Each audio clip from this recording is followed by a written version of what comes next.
Assalamualaikum warahmatullahi wabarakatuh. Halo teman-teman, kami dari kelompok 12 mata kuliah Ilmu Kealaman Dasar dengan dosen pengampu Bu Mima Nisma SNM. Di sini kami akan menjelaskan materi tentang ilmu pengetahuan alam sebagai dasar pengembangan teknologi, sejarah peradaban manusia, dan perkembangan teknologi. Sebelum masuk ke materi, perkenalkan nama saya Muhammad Fauzan Syauki. Saya Nirina Tarizal. Saya Rahmi Aulia Saraswati Swardana. Langsung aja simak videonya sampai habis. Oke.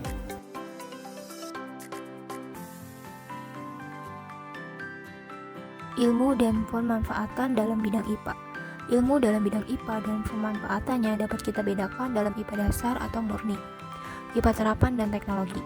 IPA dasar, IPA terapan, dan teknologi mengkaji bahan pokok yang sama, yaitu alam. Perbedaan ketiganya terletak pada aspek yang dikajinya. Menurut Amor et al. 1988, ilmuwan IPA dasar mencoba untuk memahami bagaimana alam bekerja. Sedangkan ilmuwan IPA terapan mencoba mencari cara untuk mengendalikan cara alam bekerja. Ahli teknologi memanfaatkan penemuan IPA dasar dan terapan untuk membuat alat guna mengendalikan cara alam bekerja. Menurut White and Frederickson 2000, IPA dapat dipandang sebagai proses untuk membentuk hukum, model, dan teori yang memungkinkan orang untuk memprediksi, menjelaskan, dan mengendalikan tingkah laku alam. Teknologi. Teknologi dapat dibentuk dari pengetahuan alam dasar, karena ilmu pengetahuan alam dasar ini berperan dalam mengendalikan teknologi melalui prinsip dan teorinya. Ilmu pengetahuan alam dasar dan pengendalian alam dari ilmu pengetahuan alam terapan digunakan teknologi untuk menyusun objek-objek, membuat konstruksi alam, dan membuat alat untuk mengendalikan cara alam bekerja. Ilmu pengetahuan alam sebagai dasar pengembangan teknologi saat ini berkembang pesat. Misalnya saja dalam peningkatan kesehatan, penyediaan energi, perkembangan industri, dan perkembangan bagi kehidupan manusia. IPA dasar. Konsep-konsep IPA dasar terbentuk dari keingintahuan mengenai sesuatu yang belum diketahui orang.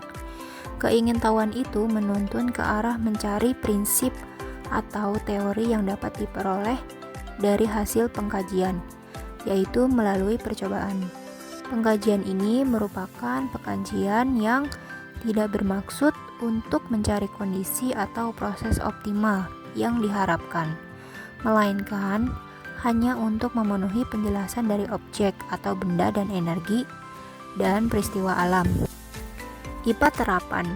IPA terapan merupakan pengembangan dari IPA dasar yang ditunjukkan untuk mengendalikan cara alam bekerja.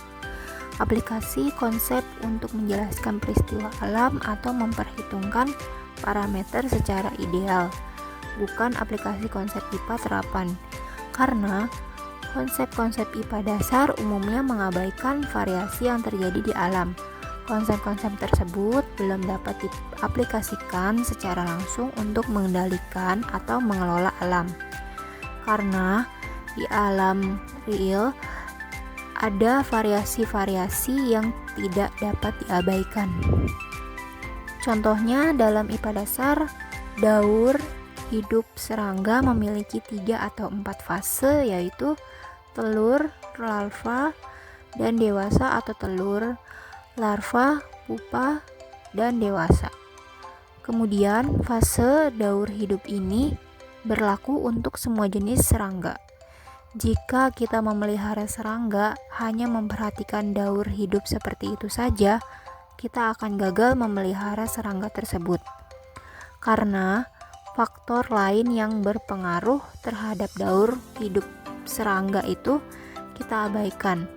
Untuk keberhasilan pemeliharaan serangga itu, kita harus menggunakan konsep-konsep IPA terapan yang dikembangkan dari konsep IPA dasar. Perkembangan IPA dan teknologi dalam peningkatan kesehatan.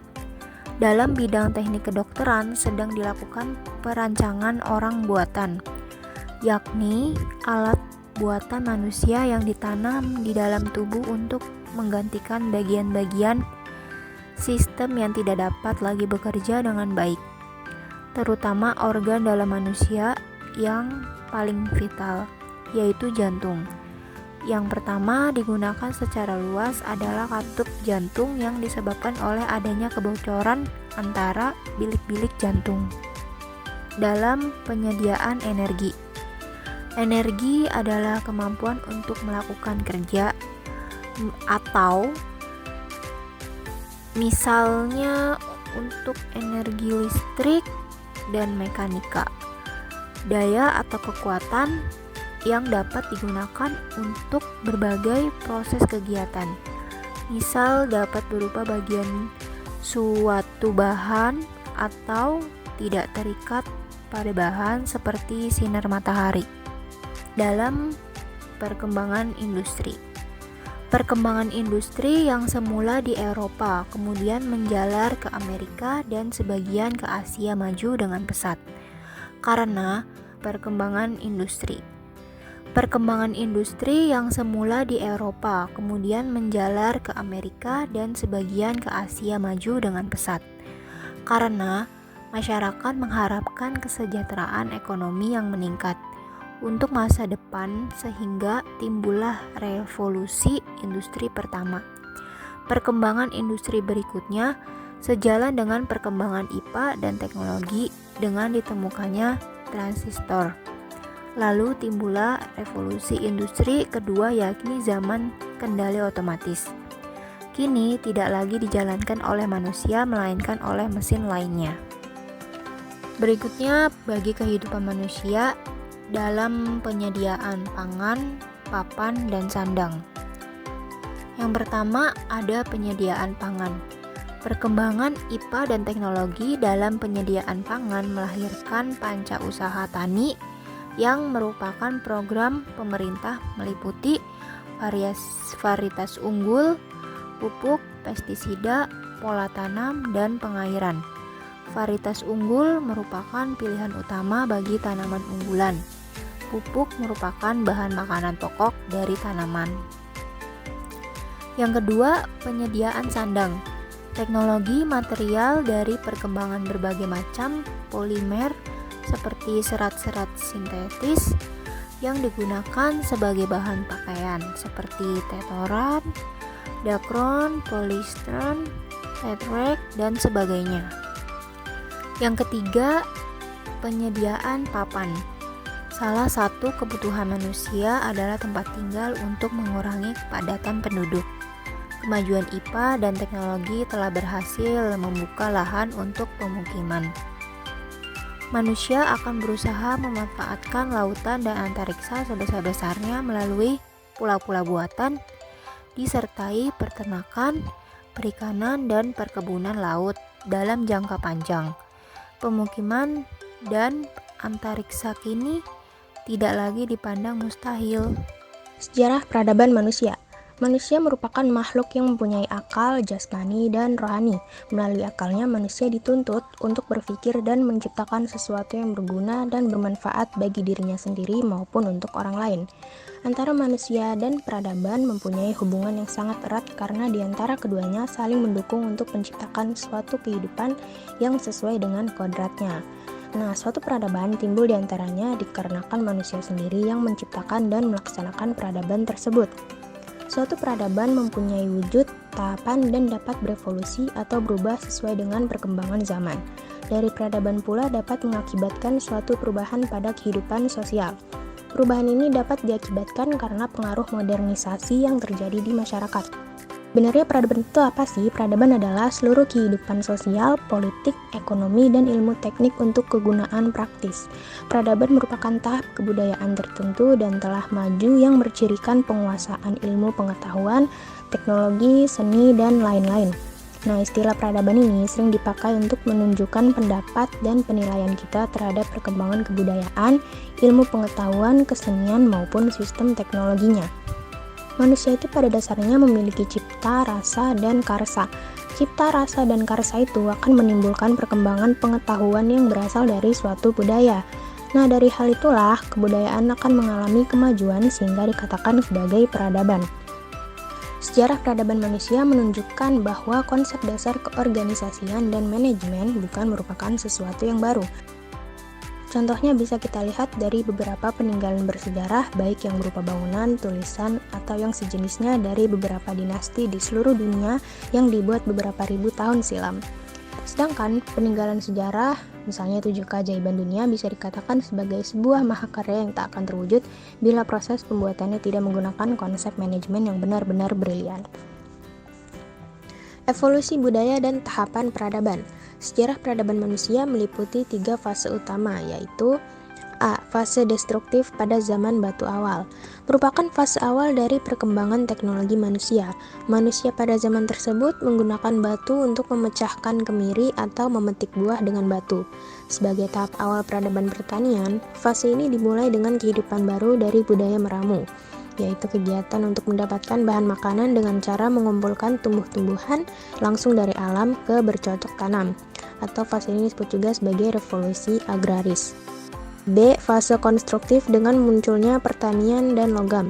Fase konstruktif adalah fase yang memperjelas bagaimana manusia menggunakan teknologi untuk membangun peradaban.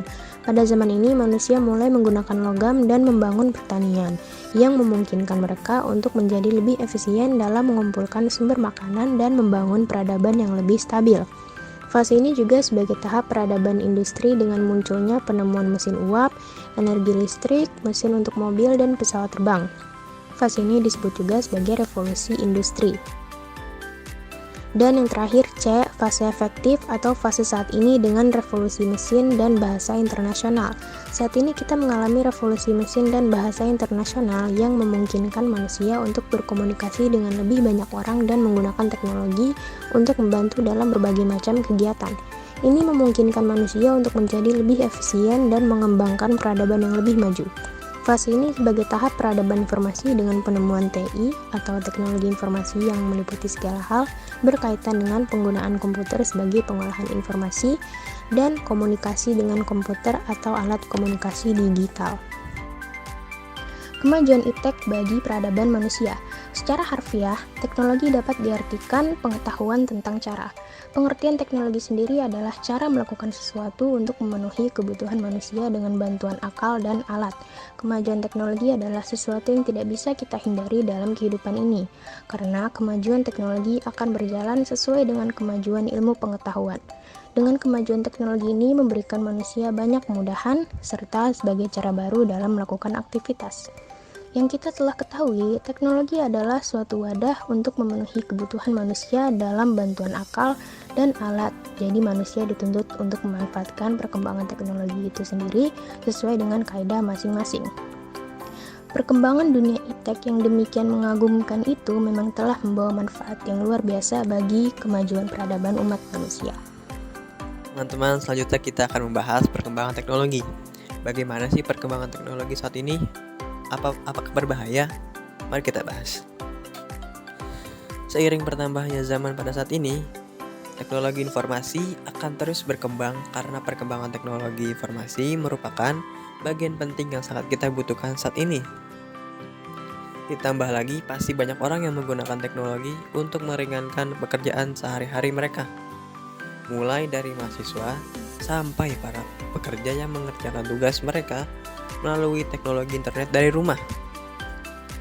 Dan tanpa kita sadari, kita sudah memasuki era digital modern yang menjadikan teknologi komunikasi informasi memberikan keuntungan yang tidak pernah disangka-sangka sebelumnya. Perkembangan teknologi informasi dan komunikasi sangat berpengaruh signifikan pada kaum milenial, terlebih lagi pada para mahasiswa seperti saya dan Anda sekalian ini. Dengan teknologi, dimanapun kita berada, kita dapat mengetahui informasi apapun, dimanapun, hanya menggunakan teknologi informasi yang dapat mengetahui segala informasi yang ada. Dengan terjadinya perkembangan teknologi yang terjadi pada masa kini, kita bisa menuangkan ide, mengekspresikan diri, dan menggunakannya atau memanfaatkannya sesuai dengan kebutuhan masing-masing. Terjadinya perkembangan teknologi yang semakin pesat pastinya akan memberikan dampak yang merubah gaya hidup seperti yang telah dibahas sebelum-sebelumnya. Kemajuan teknologi juga akan mempermudah hidup secara umum.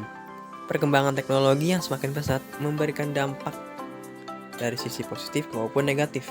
Yang pertama, kita akan membahas dari dampak positifnya. Yang pertama yaitu adalah mempermudah dan mempersingkat proses pertukaran informasi. Yang kedua adalah meningkatkan efisiensi dan efektivitas pekerjaan. Yang ketiga adalah mempermudah komunikasi walaupun jarak jauh.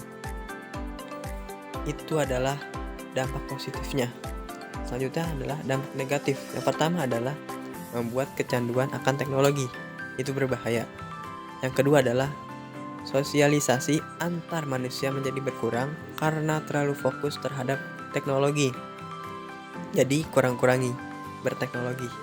Dan yang terakhir yaitu adalah jumlah pengangguran semakin bertambah banyak karena akan bertambahnya robot-robot pintar yang akan bersaing dengan manusia. Jadi manusia harus semakin pintar. Oke. Sekian informasi dari saya. Terima kasih. Terima kasih telah menonton. Semoga videonya bermanfaat. Public figure mainkan adegan Cakep. untuk membuat film ironi. Sebelum semua kita selesaikan, jawablah salam penutup kami. Wassalamualaikum warahmatullahi wabarakatuh. Jangan lupa like, share, dan komen. Bye-bye. Bye.